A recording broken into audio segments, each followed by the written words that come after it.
사랑하는 영락교회 지체들에게 주 안에서 평화 인사를 전합니다. 오늘은 2023년 3월 16일 목요일입니다. 오늘의 묵상 본문은 역대상 10장 1절로 14절까지의 말씀입니다. 오늘 본문 말씀 10장 1절부터의 말씀은 이렇게 시작합니다. 블레셋 사람들과 이스라엘이 싸우더니 이스라엘 사람들이 블레셋 사람들 앞에서 도망하다가 길보아 산에서 죽임을 당하여 엎드러지니라. 사울의 마지막 죽음의 때를 기록하고 있는 10장의 말씀입니다. 역대기 전체 흐름으로 봤을 때에는 이제 가장 중요한 주제 다윗 왕의 이야기를 시작하기 위한 전제가 사울 왕의 이제 몰락이죠. 최초의 이스라엘의 왕으로 세움을 받았는데 왜 사울은 왕위를 잃고 다윗이 왕이 됐는가라고 하는 것이 가장 중요한 신앙의 주제인 것이죠. 이것을 풀어나가기 위한 이야기, 사울왕의 죽음, 앞에 족보를 쭉 기술하고 사울왕의 죽음을 간략하게 다룬 다음에 다윗의 이야기를 하는 것, 이것이 중심에 있는 거죠. 사울과 다윗의 이야기는 신앙의 아주 중요한 주제를 보여주고 있는 것이기도 합니다. 오늘 본문에 나오는 길보아 산에서의 죽음이라는 건 이스라엘 평화에서의 전투죠. 블레셋과의 전쟁이었는데 이 전쟁에서 사실은 사울의 패배라고 하는 것은 이제 놀라운 패배입니다. 주님 안에서 이루어진 놀라운 실패죠. 주님 안에서 여리고성과 같은 놀라운 성공도 있습니다. 그러나 주님 안에서 놀라운 실패와 패배가 있는 것이죠. 놀라운 주님의 패배, 주님 안에서 이루어진 놀라운 패배입니다. 그 이유는 이 블레셋과의 전쟁에서 사무엘이 이미 그 미스바 전투에서 승리한 바 있고 사무엘이 사사로 있으면서 또 요나단이 빅마스 전투에서 큰 승리를 거뒀어요. 그리고 후대에 가면 다윗이 때 이제 다윗에 맞섰던 이스보셋이 왕으로 있을 때 그의 부하 장수 아브넬을 보내서 블레셋의 이 길보아 산을 다시 되찾는 과정이 나옵니다. 그 이스보셋 때는 이미 사울 왕가가 힘을 잃었고 그 힘이 꺾인 상태인데 그 상태에서 자기의 장수인 아브넬을 보내서 길보아 산과 이스라엘 평화를 쉽게 되찾아오는 것을 볼 수 있습니다. 그런데 지금 사울 왕이 또 전성기에 군대를 이끌고 나가서 이렇게 패했을 뿐만 아니라 그냥 진 정도가 아니라 완전히 멸절이 되다시피 전멸되다시피 해서 왕과 그 일족들이 다 죽었다라는 사실은 이제 굉장히 충격적인 사실이죠. 이것이 얼마나 충격적이냐면 전쟁에서 그 장수가 잘 죽지 않아요. 심지어 현대전에서도 러시아가 우크라이나하고 전쟁을 하는데 우크라이나 장군 중에 죽은 사람이 아무도 없습니다. 러시아 장군 중에 죽은 사람들이 여러 명 있죠. 그게 굉장한 이제 군사 전략가들한테는 충격적인 일이에요. 임진왜란 때 그 일본군이 이제 침략해 왔는데 처음 침략해 왔을 때는 왜군이 한 20만 됐지만 7년간의 전쟁에서 보면 실제 사망자 연인원으로 하면 뭐 다녀간 사람이 뭐 140만 명 정도 될 것이다. 뭐 이렇게도 추측하는데 사망자가 30만이 넘었다고 합니다. 근데 일본의 영주들 군의 지휘관 중에서 죽은 사람이 거의 없어요. 거의 죽은 사람이 없습니다. 전쟁에서 지휘관을 보호하고 그 지휘권을 보호하는 것이 전쟁의 핵심이잖아요. 그래서 장수가 잘 죽지 않습니다. 그런데 하물며 왕과 왕자들이 다 죽었다? 있을 수 없는 패배죠. 이런 놀라운 패배를 블레셋에게 당했다는 겁니다. 근데 블레셋은 이때 세력이 많이 약화되어 있어서 그렇지 블레셋은 이 서남아시아, 이 소아시아 지역에서 그 팔레스타인의 역사에서 가장 중요한 그런 민족이죠. 역사에서는 이제 씨피플, 바다의 민족이다, 바다 민족이다 이렇게 기술을 하는데 호련이 나타났어요. 역사 기록이 없기 때문에 어디서 어떻게 왔는지 모르지만 크레타 섬에서 시작된 것으로 봅니다. 근데 이 사람들이 히타이트를 무너뜨렸을 뿐만 아니라 뭐 아시리아부터 애굽, 이집트부터 해서 그 지역 일대를 휩쓴 팔레스타인을 휩쓴 이제 그런 지역이에요. 아나톨리아 지방부터 왜 블레셋이 이렇게 갑자기 강성해졌고 이 지중해 연안을 휩쓸었는가에 대해서는 미스터리입니다. 왜 이렇게 갑자기 강력해졌는지 그리고 주전 이제 11세기 경에 애굽하고의 이제 운명을 건 전투에서 패하게 되죠. 그리고 세력이 꺾였지만 팔레스타인 지역에서는 그 후로도 한 200여 년에 걸쳐서 굉장히 강력한 세력을 유지했다는 사실을 알 수 있죠. 초기 이스라엘의 역사에서는 이 블레셋과의 전쟁, 이것이 가장 중요한 이제 전투였고, 다윗의 시대에 완전히 소멸하게 됩니다. 근데 이 블레셋이 거의 몰락해가는 그 시점에 이걸 아마 완전히 진멸시키겠다, 이제 이런 형태로 나갔을지 몰라요. 이스라엘 평화에서 전쟁을 했는데 거기서 대패를 하게 된 거죠. 도망하다가 길보아 산에 이르렀다라는 주장도 있고, 여기 본문에처럼, 또는 길보아 산으로 유도를 해서 길보아 산에서 결정적인 승리를 거두려고 했을 것이다. 왜냐하면 이 이스라엘은 보병이 강하고 블레셋은 전차 부대가 강하기 때문에 평지에서 붙는 척하다가 이끌어서, 그래서 산악 지역, 이 이스라엘 평화의 이 길보아 산맥이라는 것이 쭉 이렇게 동서로 팔레스타인을 가로지르고 있다고 하죠. 그 끝에 있는데 이스라엘 평화에서 일단 전쟁을 끌어들인 다음에 그들을 유도해서 길보아 산에서 섬멸하려고 했을 것이다 라는 군사 전략적인 관점도 있습니다. 그렇다면은 길보아 산에서 결정적인 승리를 거두려고 했는데 길보아 산에서 대패를 당한 거죠. 자기 꾀에 자기가 넘어간 그런 경우가 됐다, 이렇게 볼 수 있겠습니다. 그래서 사소한 전쟁이든 큰 전쟁이든 전쟁은 주님께 속한 것이죠. 그래서 주님의 뜻을 떠나 있기 때문에 누가 봐도 이길 수 있는 전쟁에서 대패를 한 겁니다. 이 패배로 이제 사울이 몰락하게 되는 거죠. 사울이 주님께 버림받은 것은 훨씬 전이었죠.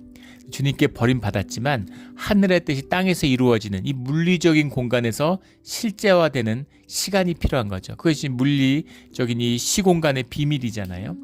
그래서 결국은 주님한테 버림받은 이 사울의 운명이 실제화된 사건이 이 길보아 산에서의 전투다, 이렇게 볼 수 있겠죠.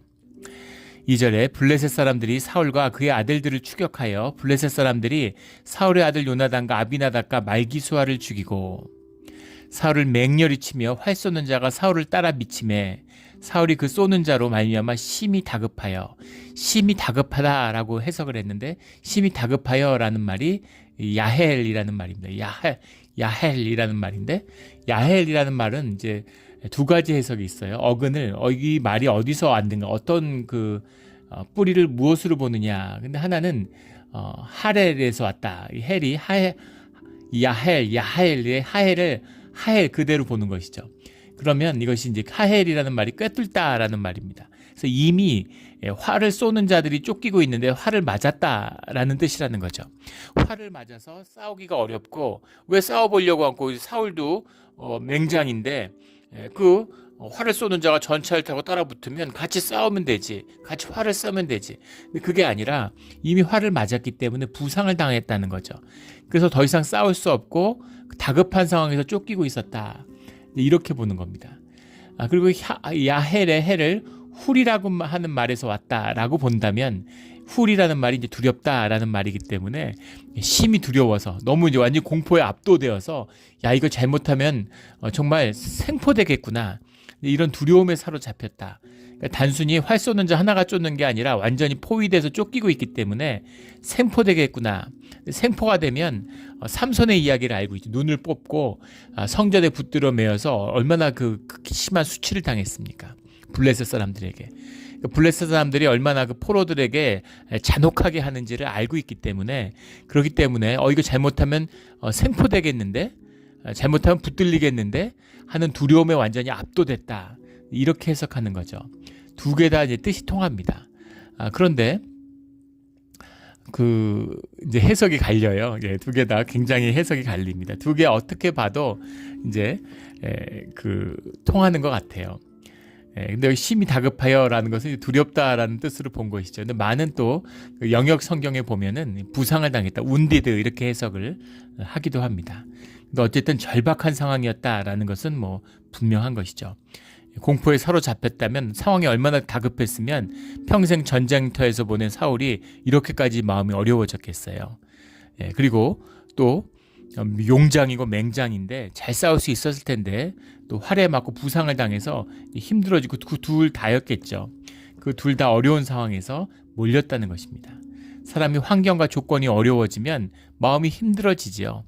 우리 심령이 그것을 이길 수 있는 심령의 비밀이 있기 때문에 우리가 환경과 조건을 넘어설 수 있는, 그것을 바꿀 수 있는 심령의 힘이 우리에게 있습니다. 이게 영이죠. 그래서 주님과 함께하는 자는 환경과 조건이 아니라 그 상황을 뛰어넘는 이제 그런 마음의 변화가 있을 수 있는 거예요.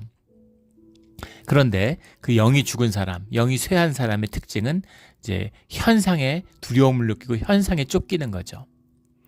영이 죽은 사람들은 현상을 쫓아요. 근데 현상은 물이 흐르는 것처럼 계속 변화하잖아요. 계속 변화하니까 끊임없이 불안하고 끊임없이 떠는 겁니다. 지난주에 미국의 거대 은행 2개가 부도가 났죠. 쓰러졌습니다.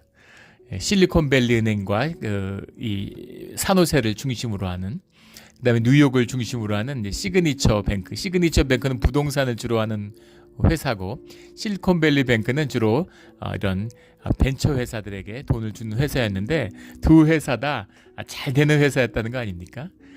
그 은행 감독의 기준, 14년 전에 금융위기가 왔기 때문에 금융 감독의 기준을 굉장히 철저히 했는데, 그 기준으로 볼 때 실리콘밸리 은행은 말할 수 없는 우량은행이라는 거죠. 불과 지난 3년 동안 그 전체 저금량, 예금의 규모가 3배가 늘었다고 그래요. 600억 달러에서 한 1,800억 달러로 자산 규모가 2천억 달러가 넘는 그런 대형 은행이 불과 14시간 만에 부도가 나고 말았습니다. 있을 수 있는 일일까요? 근데 그런 일이 나니까 뭐 세계가 다 공포에 떠는 거죠. 그 여파로 뭐 스위스 뱅크가 부도난다라는 설이 파다하고 각국이 막 다 공포에 떨고 있는 겁니다. 전혀 예측할 수 없는. 그런데 돈이 풍부하니까 대출을 많이 해줄 수가 없다는 거였잖아요. 대출을 해줄 수가 없는 거죠. 다 돈들이 남아도니까. 하도 정부가 돈을 찍고 풀어대가지고. 그러니까는 그 돈이 남아도니까 거의 제로 금리로 돈을 끌어모았으니까. 그걸로 제일 안전하다는 국채를 사들였다는 거죠. 그런데 갑자기 금리가 올라가니까 인플레이션 때문에 회사들이 돈이 필요하니까 다시 예금을 찾아가기 시작하고, 그러니까는 국채를 팔아서 돈을 갚으려고 하다 보니까 손해가 나잖아요. 그러니까 이제 그 주식을 발행해가지고 그 돈을 일시적으로 넘어가면 되니까, 채권이라는 거 들고 있으면 언젠가는 다 돈을 돌려받게 되잖아요. 그런데 그 주식을 발행한 것이 회사가 위험하다라는 신호로 받아들여졌고 완전히 패닉이 된 거죠. 사람들이 뱅크런, 돈을 막 찾기 시작하니까 뭐 146조인가를 돈을 하루에 이렇게 찾겠다고 몰렸다고 그러죠. 그러니까 돈이 부도나 버리는 거죠. 어떤 은행도 마찬가지죠. 이것이 현상의 사건입니다. 물 흐르듯이 얼로 튈 줄 모르는. 그러니까 뒤늦게 사실은 은행을 도와주지 않는다 그러고, 예전에 그 14년 전에도 굉장히 윤리적인 도덕적 논란이 많았죠. 그래서 결국은 이제 재무부하고 FRB가 무릎을 꿇었어요. 막 경제가 위험하고 은행들이 막 부도날 것 같으니까 이틀 만에 입장을 뒤집어가지고 결국은 예금 보험에 들어있지 않은 사람들은 본인이 책임져야 된다. 그게 맞잖아요. 근데 결국은 다 갚아주기로, 다 보상해주기로 했습니다. 결국 또 정부가 무릎을 꿇고 도덕적인 아주 나쁜 선례를 또 남긴 거죠. 중요한 것은 무엇이냐면 현상이 어떻게 흘러갈지 알 수 없다는 거예요. 그래서 현상의 사람들은 다 두려움에 떠는 겁니다. 두려움에 떨어요. 어떻게 될지 모르니까. 실리콘밸리 은행에 4조 원을 예금한 사람이 있었다는 거 아니에요? 4조 원을 갖고 있는데 돈 다 날릴 뻔했죠. 얼마나 두렵겠어요. 그게 두려운 것입니다. 현상의 사람들은 늘 조건과 환경, 세상을 보는데 더 보고, 아무것도 아닌 것에 벌벌 떨고 두려워하고 근심하고 염려하고 살 수밖에 없는 거죠. 염려와 근심, 두려움이 세상을 사는 생존의 사람들의 본질입니다. 그런데 주님께 속한 생명의 사람들은 담대한 것이죠. 현상을 보는 것이 아니라 현상의 밑에 흐르는 본질의 세계, 본질계의 세계를 보기 때문이죠. 실체를 보기 때문입니다. 그 현상에 연연하지 않는 것이죠. 그것이 이제 주님의 사람의 특징입니다. 근데 사울은 영이 죽으니까 두려운 것이죠. 주님을 믿음으로 붙들고 있는 사람이면 죽지 않아라는 믿음이 있으면 현상에 활이 아니라 뭘 가지고 쫓아온다고 두려워하겠어요. 그런데 두려운 것이죠. 일개 활을 쏘는 병사가 자기를 뒤쫓고 있는데 생포될까봐 두려운 거예요. 그 두려움, 일어나지 않은 일인데 염려와 두려움에 사로잡힌 그런 사울의 모습을 보게 되는 것이죠. 우리 두려움을 꺾고 현상을 넘어서 본질계를 사는 무한 차원의 세계를 살아가는 그 주님의 평안을 누리는 우리 모두가 되기를 주의 이름으로 축원합니다. 이것이 이제 신앙의 비밀이죠. 4절에 사울이 자기의 무기를 가진 자에게 이르되 너는 칼을 빼어 그것으로 나를 찌르라. 할례받지 못한 자들이 와서 나를 욕되게 할까 두려워하노라. 근데 그의 무기를 가진 자가 심히 두려워하여 행하기를 원하지 아니하매 그의 무기를 가진 자, 무기를 대신 가지고 다니는 사람이 옆에 있는 거죠. 고대에는 이 무기, 이때의 무기가 아마도 청동으로 된 무기였을 겁니다. 이미 철기 문명이 들어섰지만 블레셋의 흥왕함이 사실은 철기 문명이 있었다라는 추측도 있지만 정확히 유물을 통해서 밝혀진 건 없습니다. 주전 13세기에 아나톨리아 지방에서 코커서스라는 그 지역에서 이제 그 철기 문명이 시작되죠. 그러나 실제 철기를 무기로 쓴 거는 이제 주전 1세기 정도가 돼서야 이게 가능했던 것이고, 이때는 무기는 청동기로 썼을 거예요. 철기를 썼을 때도 마찬가지입니다. 이 복합강이라고 그러죠. 다마스커스 스틸이라고 철에다 철을 덧대 갖고 때려서 날을 세우는, 이게 나오기 전까지는 사실은 쇠라는 것도 한번 때리면 그러면 날이 나가는 거예요. 그러니까 이제 세야 되는 거죠. 날카롭지가 않으니까. 그러니까 무거운 칼을 쓰게 되고, 그러니까 뭐 도끼도 쓰고 해머, 큰 쇠망치 같은 것도 휘두르고 이러는 거예요. 그런 게 더 위력적일 수 있는 거죠. 근데 하물며 청동기를 무기로 쓸 때 더 말해 뭐 하겠습니까? 그러니까 무기가 한 번 쓰면은 날이 나가요. 그러니까 여러 무기를 갖고 다니는 겁니다. 그 연개 소문이 5개의 칼을 찼다라고 하는 이제 그런 기록이 삼국사기에 나오죠. 그것 때문에 칼을 어떻게 허리에 5개를 찼을까, 이런 의문을 갖게 되잖아요. 예전에 사극 같은 걸 보면 연개 소문이 어깨에다가 이렇게 칼을 잔뜩 꽂고 다니는 이제 그런 걸 묘사하는 거죠. 근데 칼을 찼다는 의미가 자기 허리에 찼다는 의미가 아니라 어깨에 찼다는 게 아니라 장수는 칼을 갖고 다니지 않죠. 그래서 옆에 부관이 무기를 들고 다니는 겁니다. 무기를 가지고 다녀요. 그래서 내놔라, 그럼 무기를 내주면 그걸 가지고 나가 싸우는 거죠. 물론 부관도 가장 용맹한 전사고 부관이 가장 똑똑하고 장래가 촉망되는 그런 젊은 용사였겠죠. 그런데 그 칼을 가지고 다니면서 경호원 겸 또 이 왕이 싸울 수 있는, 사울이 싸울 수 있는 칼을 쥐어주는 겁니다. 그래서 연개소문이 칼을 5개를 가지고 다녔다는 얘기는 무슨 의미겠어요? 연개소문이 전쟁이 나면 군대를 그냥 지휘하는 지휘관이 아니라 직접 전선에서 뛰어나가서 칼을 휘두르면서 싸우는, 거기다 칼을 싸우고 돌아와서 칼을 바꿔 들고 또 나가 싸우고, 이런 용맹한 용사였다라는 사실을 이제 보여주고 있는 거죠. 그래서 사울도 옆에 부관이 무기를 가지고 다니는데 그 칼로 자기를 찔러라, 이렇게 얘기하는 거예요. 할례받지 못한 자에게 나를 욕되게 할까 두렵다, 생포될까 두렵다라는 뜻도 들어있었을 것이고, 그 다음에 그 할례받지 못한 자에게 블레셋의 손에 죽었다라고 하는 것에 대한 수치감도 있었겠죠. 그런데 그가 무기를 가진 자가 심히 두려워하여 자기가 모시던 왕이기도 하고 또 하나님의 기름 부은 자를 죽일 수 없다라고 하는 그런 이스라엘의 또 믿음이 있었겠죠. 심히 두려워해서 그걸 행하지를 못하니까 사울이 자기 칼을 뽑아서 그 위에 엎드러지니 자살을 했다는 겁니다. 근데 이게 충격적인 것이죠. 자살을 하지 않고 부하에게 자기를 죽이라고 한 것도 사실 충격적인 것이에요. 근데 이것이 이제 사울의 모든 것을 보여줍니다. 오늘 이제 본문에서 가장 중요한 것을 이 성서학자들, 신학자들은 13절, 14절이라고 이야기를 하죠. 10장 1절부터 12절까지는 사무엘상 31장의 1절부터 13절의 말씀을 평행해서 다시 기술한 겁니다.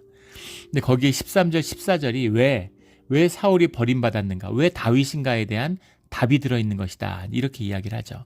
근데 저는 사실은 그 답은 이미 4절에 나와 있다고 봐요. 4절이 제일 중요한, 왜 사울이 버림받았는가에 대한 가장 중요한 답이 4절에 들어있다고 생각합니다. 이 사절은 있을 수 없는 일이죠. 이 우리 뭐 지금까지도 마찬가지 기독교 전통에서 자살이라는 건 생각하기 어렵습니다. 성경에서도 그런 사람을 찾을 수가 없어요. 근데 사울이 목숨을 스스로 끊었다는 겁니다. 사실은 자기 스스로 칼에 엎드리지 않고 부관이 끊었어도 마찬가지예요. 놀라운 것은 죽음의 순간에 처했는데 자기가 하나님께 살려달라고 구하지 않는다는 겁니다. 자기 생명이 죽기에 몰렸는데 전능하신 주님의 손, 주님이 전능하신 능력의 하나님인 걸 아는데 하나님을 찾지 않아요. 그리고 놀라운 건 죽는데 자기가 어떻게 죽는가 하는 자기의 명예를 더 소중히 생각하고 있다는 겁니다. 명예를 목숨보다 자기 생명보다 더 소중히 여겨요. 이것이 에고의 가장 중요한 특질입니다. 에고라는 것이 거짓된 자아인식이죠. 자기를 에고로 통합한 거예요. 거짓된 자기를 세워서 그걸 자기로 내세우는 겁니다. 그러니까 가면 같은 거죠. 근데 가면이 자기를 먹었어요. 믿음의 사람이라고 에고가 없는 것이 아닙니다. 에고 없는 사람이 어디 있어요. 다 에고가 있기 때문에 사회생활을 하는 거죠. 중요한 건 뭐냐면 에고는 에고, 나는 나예요. 에고는 에고고 셀프는 셀프인데 에고가 셀프를 삼켜버려가지고 에고밖에 남지 않은 겁니다. 내가 누군지를 몰라요. 내 생명이 어디 있는 줄 몰라요. 에고밖에 없는 겁니다. 에고가 깨지면 우리말에 가오가 살아야 된다 이런 사회적 생명을 얘기하는 거죠. 가오 에고 비슷하죠.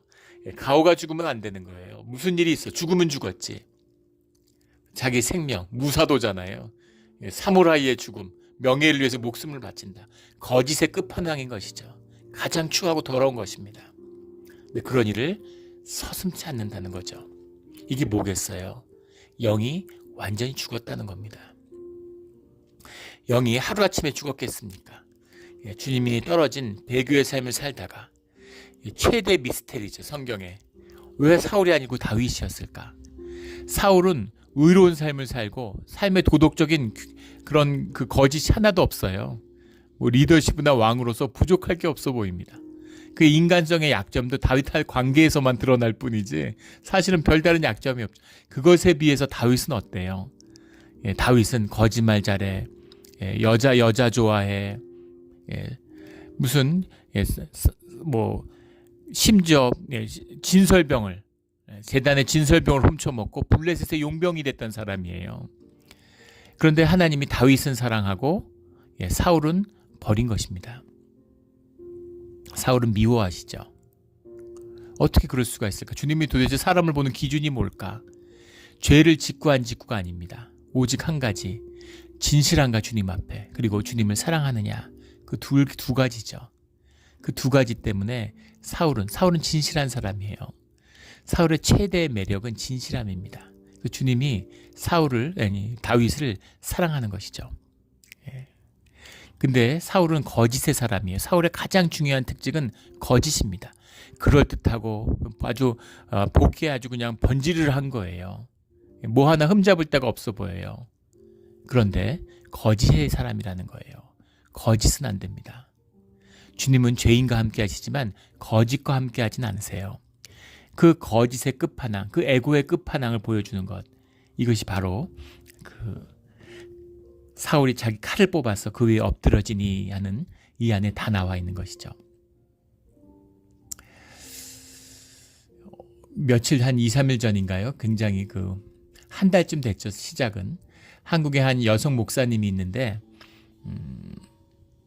이제 뭐 퀴어 신학이라고 하는 동성애자들을 옹호하는 그런 신학을 펼치고 그런 운동을 아주 적극적으로 하는 그런 교계의 여성 지도자였습니다. 근데 그것이 이제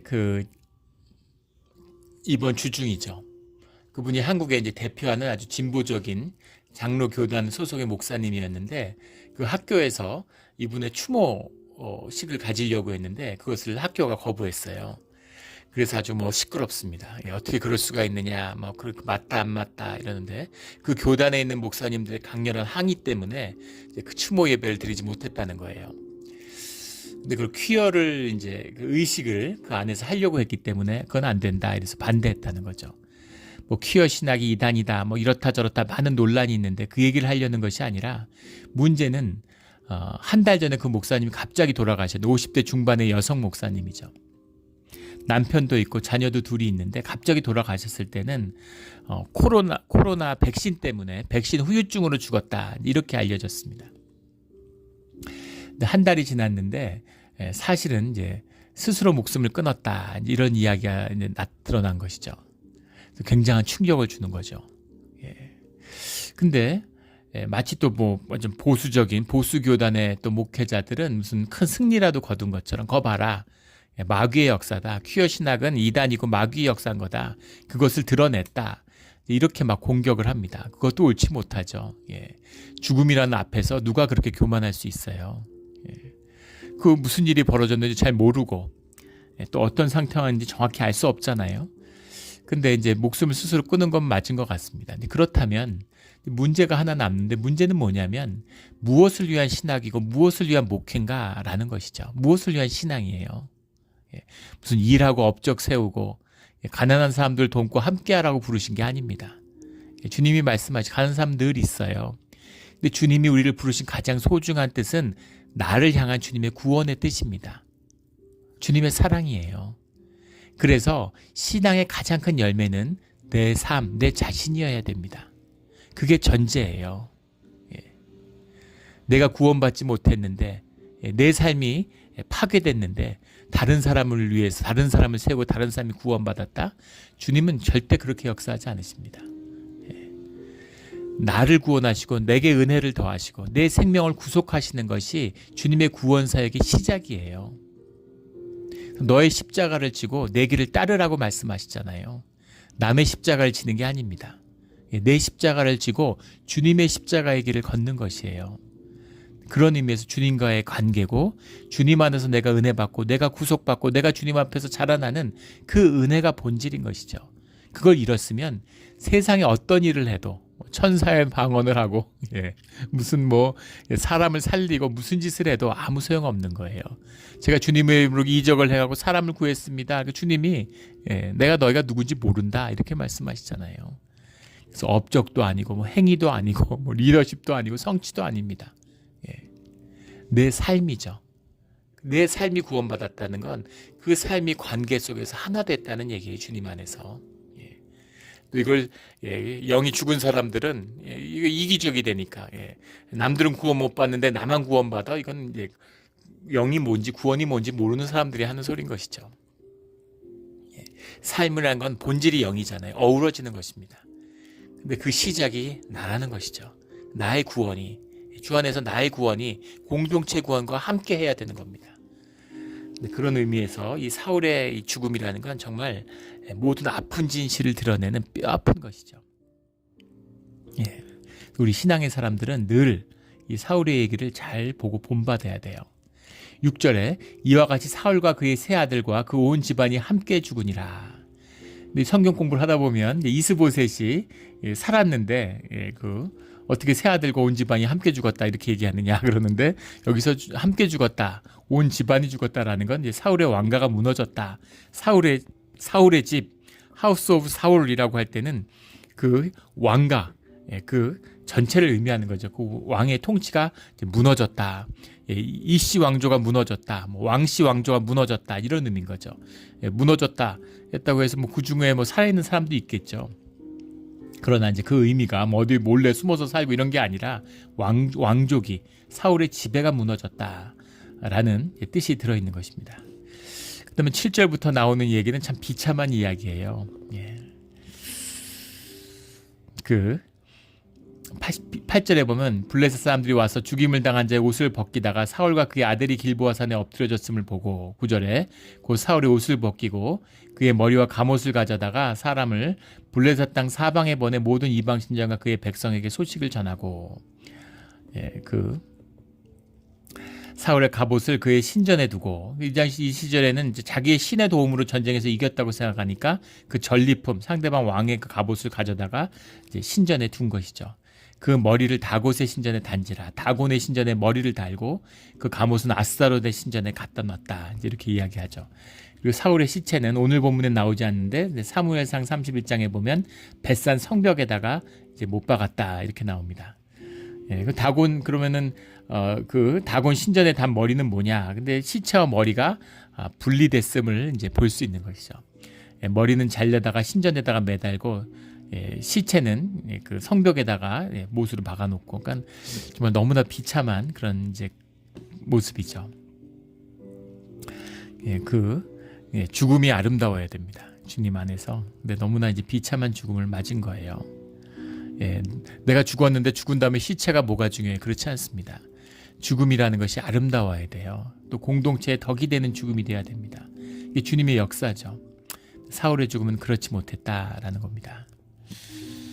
길르앗 야베스 모든 사람이 블레셋 사람들이 사울에게 행한 모든 일을 듣고 용사들이 다 일어나서 사울의 시체와 그들의 아들들의 시체를 거두어 야베스로 가져다가, 그 길르앗 야베스는 사울 왕이 그 암몬 왕에게서 나하스 왕의 그 압제에서 침략해서 구해준 일이 있었죠. 사무엘상 10장에 나오는 이야기죠. 그래서 그 이제 의리가 있는 길르앗 야베스 사람이 사울의 얘기를 들으니까 비통하고 가슴이 아픈 거죠. 그래서 일어나서 그 시체를 거두어 왔다라는 겁니다. 목숨을 걸고 가서 시체를 거두어 온 것이죠. 야베스로 가져다가 그곳 상수리 나무 아래에 그 해골을 장사하고 7일간 금식하였더라. 이제 그 화장을 했다는 얘기입니다. 근데 화장이라고 하는 것이 지금은 이제 화장이 일반화돼 있고 화장을 해야죠. 그런데 이제 이 구약 시대에는 이 전통적인 이 유대인들은 그 화장을 하지 않았어요. 뭐 여러 가지 이제 이유가 있습니다. 화장이라는 것이 일반화되기 어려웠던 건 그 시절에 화력이 지금처럼 뭐 가스나 석유가 있는 게 아니잖아요. 그리고 또 나무가 흔한 곳이 아니니까 나무로 시체를 화장한다는 것은 이 소아시아 지역에서는, 서남아시아에서는 힘들죠.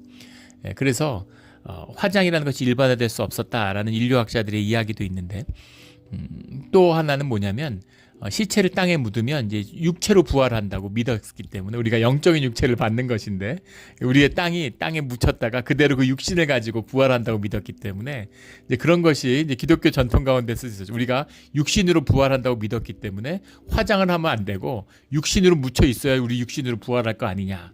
근데 육신으로 묻었다고 그 육신이 부활하는 게 아니죠. 어차피 땅에서 다 썩습니다. 다 땅으로 돌아가는데 그 육신이 땅에 묻히든 화장에서 묻히든 무슨 차이가 있어요. 근데 그런 건 아닌데 그 시대의 사람들은 그렇게 믿었다는 것이죠. 근데 화장을 했다는 것도 이제 특이한 겁니다. 그래서 아마도 이제 사체가 손상됐기 때문에 이제 그런 뜻이 들어있지 않았을까라는. 사실은 화장이라는 것은 그 시대에는 형벌의 의미가 있었다고 그래요. 뭔가 의롭지 못한 죽음, 죄인의 죽음에 대한 사체의 벌을 가하는 그런 의미가 오히려 있었다고 합니다. 근데 뭐 사울을 그런 의미로 길르앗 야베스 사람들이 목숨을 걸고 시체를 수습해 왔는데 그렇게 하지는 않았을 것 같고, 아마 사체가 심하게 훼손돼 있기 때문에 그런 장례를 지낼 수 없는 그런 상황이 아니었을까라고 생각하게 됩니다. 그리고 7일간 금식하였더라. 그러니까 최고의 경의를 표한 것이죠. 그리고 주님 앞에서의 비통함이 표현되어 있는 겁니다. 금식이라는 건 내 목숨을 내놓고 주님의 뜻을 구하는 것이잖아요. 어떻게 이런 일이 있을 수 있습니까? 이스라엘에. 주님의 기름 부은 자의 죽음이 어떻게 이럴 수 있습니까?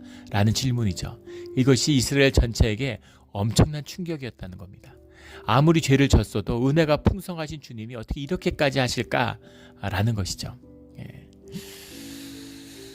거기에 대한 답이 이제 13절과 14절에 나오는 것입니다. 13절에 사울이 죽은 것은 여호와께 범죄하였기 때문이다. 그가 여호와의 말씀을 지키지 아니하고, 완전히 다르게 해석했는데 같은 말이에요. 말씀에 대해서 범죄했다. 여호와께 범죄하고 말씀에 대해 범죄했다. 여호와의 말씀에 범죄하고 여호와께 범죄했다라는 말이 두 번 나옵니다. 마을 다 마을이라는 말인데, 마을이라는 말이 이제 이 그 역대기를 특징 짓는 아주 중요한 단어입니다. 신학적으로는 굉장히 중요한 키워드예요. 왜냐하면 죄를 범했다, 범죄했다, 주님을 거역했다, 뭐 이런 말들이 성경에 많이 나오는데, 이 말이라는 말은 그 이상입니다. 이게 뭐 배교다, 이제 이런 의미가 나오는데, 단순히 말씀을 안 들은 게 아니라 의식적인 배신, 의식적인 변절, 단절, 이걸 의미하는 거예요.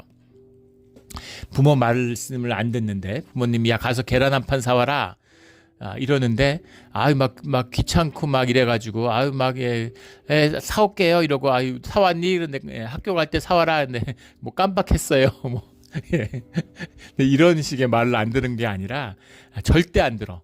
부모가 무슨 말만 해봐. 내가 꼭 거역하고 말아야지. 내 부모의 뜻을 뒤집는 게 내 뜻이야. 이런 거죠. 이런 게 마을입니다.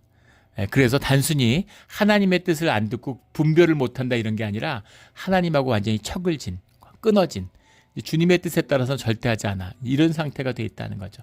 이것이 사울의 죽음에 대한 이유다라고 역대기에서 정리하고 있는 거예요. 주님을 거역했을 뿐만 아니라 그 존재를, 주님이 주시는 말씀도 거역했다는 것이죠. 또 신접한 자에게 가르치기를 청하고, 근데 그 답이 바로 이렇게 나오는 것이죠. 우리 사무엘상 28장에 나오는 사무엘을 만나기 위한 거잖아요. 하나님한테 관심이 없어. 하나님이 말씀하시고 살아계신다는 걸 아는데 하나님한테 직접 물어보면 되잖아. 하나님한테 나아가면 되잖아. 근데 하나님한테는 안 나가는 겁니다. 하나님께 나아가지 않아요. 그리고서는 하나님의 뜻을 알고 싶은 거죠. 그러니까 사무엘을 불러내기 위해서 신접한 자를 찾아가는 겁니다. 엔돌에 있는 무당을 찾아가잖아요. 이것이 이제 사울의 누구인가, 사울이 어떻게 됐는가 하는 것을 보여주는 거죠. 14절에 여호와께 묻지 아니하였으므로 여호와께서 그를 죽이시고 그 나라를 이세 아들 다윗에게 넘겨주셨더라. 여호와께 묻지 아니하였으므로, 묻지라고 되어 있는데 다라시라는 말도 중요한 말인데, 다라시라는 말이 이제 추구한다, 찾는다라는 말이에요. 단순하게 주님께 묻는 게 아니라 주님을 찾지 않았다라는 말입니다. 주님을 잊어버렸는데, 주님께 떨어졌는데, 부모를 잃어버렸는데 찾지 않아요. 찾을 생각이 전혀 없는 겁니다. 왜 찾지 않을까요? 좀 찾아보지 왜 찾지 않을까? 찾는다고 찾을 수 있는 게 아니라는 걸 알기 때문이죠. 주님을 찾으려면 회개를 해야 됩니다. 회개하고 돌이켜야 돼요. 그래야 주님을 만날 수 있는 것이죠. 주님을 찾는다는 것이 회개의 과정이고 돌이킴의 과정. 우리 사순절을 보내고 있잖아요. 주님을 다시 만나기 위한, 주님의 음성을 듣기 위한, 주님 안에서 회복되기 위한 과정으로 주님이 주시는 때가 사순절입니다. 사순절은 귀한 것이에요. 하지만 사순절은 힘들잖아요. 교회에 있어 보면 사순절에는 뭐 외식도 자제하고 금식하라고 그러고 뭐 자꾸 뭐 하지 말라고 그러고 뭐든지 조심조심하고. 그래서 예전에 우리 교회 보면 우리 사순절 좀 빨리 지나갔으면 좋겠어요. 부활절을 맞으면 이제 뭐 음식도 시커 먹고 즐겁고 막, 그 다음부터는 뭐 5월 되면 가족의 달이고 뭐 행사가 많잖아요. 교회 설립질도 있고 뭐 즐겁고 뭐 졸업식도 있고 뭐 부모의 날도 있고 뭐 아주 5월 되면 재밌죠. 또 6월 되면 교회들이 뭐 단기 선교도 가고 행사도 많잖아요. 성경 학교도 하고. 근데 이 사순절의 때가 힘든 것이죠. 근데 그것이 주님께 돌이키는 주님의 때를 열기 위한 주님의 시간입니다. 그게 힘들어요. 그래서 회개하고 돌이킬 마음이 없기 때문에 주님을 찾지 않는 것이죠. 그리고 내가 지금 왕이고 아쉬울 게 뭐가 있습니까? 괜찮은 거예요. 주님 없어도 살만하고, 오히려 주님이 와서 뭐 내 왕이가 왕권에 대해서 이래라 저래라 하는 게 싫은 겁니다. 주님이 다윗을 사랑하니까 다윗 죽이면 되지 뭐 이러는 거죠. 내 왕이 블레셋 집 밟으면 되지 이런 거죠. 힘이 있는데, 돈이 있는데, 권력이 있는데 이런 거죠.